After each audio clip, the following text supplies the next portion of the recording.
जय श्री राम मित्रों। आज हम एक बहुत ही महत्वपूर्ण विषय के ऊपर बात करने जा रहे हैं। जैसे कि आप सभी जानते हैं, शारीरिक स्वास्थ्य को लेकर तो हर कोई बात करता है, लेकिन मानसिक स्वास्थ्य को लेकर कोई भी बात नहीं करता, जो कि सबसे ज़्यादा महत्वपूर्ण है। आपने अपने आसपास काफ़ी ऐसे लोग देखे होंगे जो शरीर से तो फिट लग रहे होते हैं, लेकिन वह बहुत ही ज़्यादा टेंशन में रहते हैं। आखिर उसका कारण क्या है?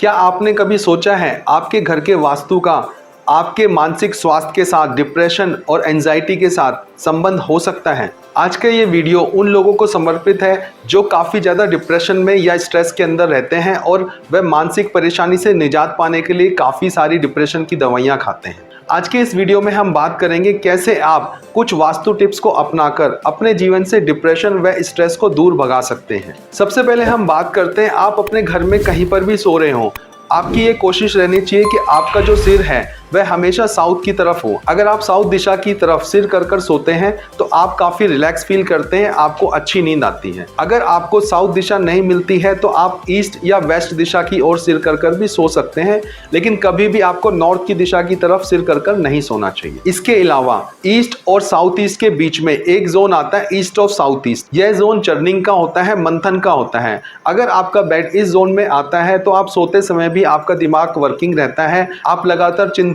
और मंथन करते रहते हैं। यहाँ पर आपको नींद में भी परेशानी आती है, आप रिलैक्स होकर नहीं सो पाते हैं। अगर आपका बेड इस जोन के अंदर आ रहा है, आप उसे तुरंत प्रभाव से वहाँ से बदल लें, जिससे आपको टेंशन और डिप्रेशन से थोड़ी मुक्ति मिल सकती है। इसके अलावा जो एक और जोन आता है वह वेस्ट और नॉर्थ वेस्ट के बीच में होता है, वेस्ट ऑफ नॉर्थ वेस्ट।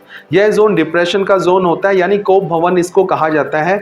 अगर आपका बेड इस जोन के अंदर आता है तो आप यकीन मानिए अपने घर से आप कभी भी डिप्रेशन की दवाइयों को बाहर नहीं निकाल पाएंगे। इसलिए आपको कभी भी इस जोन के अंदर नहीं सोना चाहिए। अगर आप इस जोन को बदलते हैं तो यह आपको ये नेगेटिविटी को दूर करता है, आपको डिप्रेशन से बाहर निकालता है। इस जोन के अंदर अपने बेड को ना लगाएं। इसके अलावा हमें अपने घर के नॉर्थ ईस्ट को हमेशा क्लटर फ्री रखना चाहिए, हमेशा साफ सुथरा रखना चाहिए।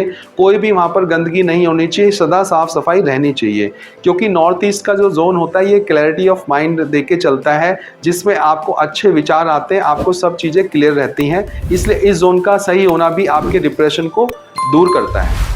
आपके घर के अंदर कहीं पर भी सीलन नहीं होनी चाहिए। अगर आप सीलन को देखते हैं तो आपके मन में भी नेगेटिव विचार आते हैं, इसलिए घर के अंदर कभी भी सीलन को ना आने दें।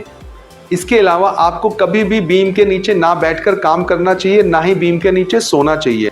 रात को सोते समय या दिन में काम करते समय ज़्यादा देर तक के लिए आपका प्रतिबिंब किसी शीशे में नहीं आना चाहिए।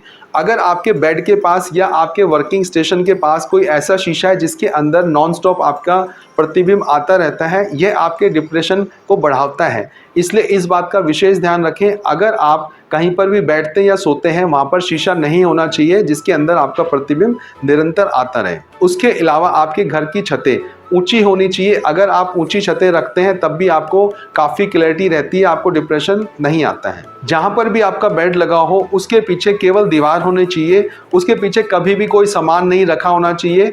अगर कोई ऐसा आप सामान रखते हैं तो वह आपके डिप्रेशन को बढ़ावा देता है। इसलिए इस बात का विशेष ध्यान रखें जिससे आपको डिप्रेशन से मुक्ति मिल सके। मुझे आशा है दोस्तों, इन वास्तु टिप्स को अपनाकर आप अपने जीवन से स्ट्रेस और डिप्रेशन को दूर भगा सकते हैं। अगर ये वीडियो आपको पसंद आया हो तो इस वीडियो को लाइक कीजिए, शेयर कीजिए, चैनल को सब्सक्राइब कीजिए, साथ ही साथ बेल आइकन को भी दबा दीजिए ताकि हमारे आने वाले सभी वीडियोस की नोटिफिकेशन आपको समय अनुसार मिल सके।